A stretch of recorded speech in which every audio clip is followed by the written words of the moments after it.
പെൻസിലിനൊരു ദിവസം വല്ലാത്ത വിഷമം തോന്നി. റബ്ബറിനെ കുറിച്ച് ഓർത്തിട്ടാണ്. റബ്ബർ തനിക്ക് വേണ്ടി ഒരുപാട് പ്രയാസപ്പെടുന്നുണ്ട്. റബ്ബറിൻ്റെ അടുത്ത് പോയിട്ട് പറഞ്ഞു, പ്രിയ ചങ്ങാതി, എനിക്ക് നിൻ്റെ കാര്യത്തിൽ വലിയ സങ്കടമുണ്ട്. ഞാൻ ഓരോ തവണ ഓരോ തെറ്റ് വരുത്തുമ്പോഴും നീ നിൻ്റെ ശരീരഭാഗം തന്നിട്ടാണ് അത് മായ്ച്ചു കളയുന്നത്. നീ ചെറുതായി ചെറുതായി പോകുന്നുണ്ട്. ഇങ്ങനെ പോയാൽ നീ പെട്ടെന്ന് തന്നെ ഇല്ലാതാവും. റബ്ബർ ഇത് കേട്ട് ചിരിച്ചു. പ്രിയ പെൻസിലേ, എന്നെ പിന്നെ എന്തിനാ ഉണ്ടാക്കിയിരിക്കുന്നത്?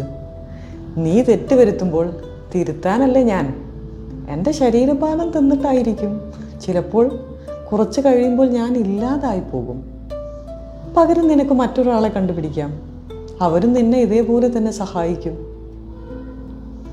പെൻസിൽ പോലെയാണ് നമ്മളെ സഹായിക്കാനും തെറ്റുകൾ വരുത്തുമ്പോൾ തിരുത്തി തരാനുമൊക്കെ ഒരുപാട് ആളുകളുണ്ട്.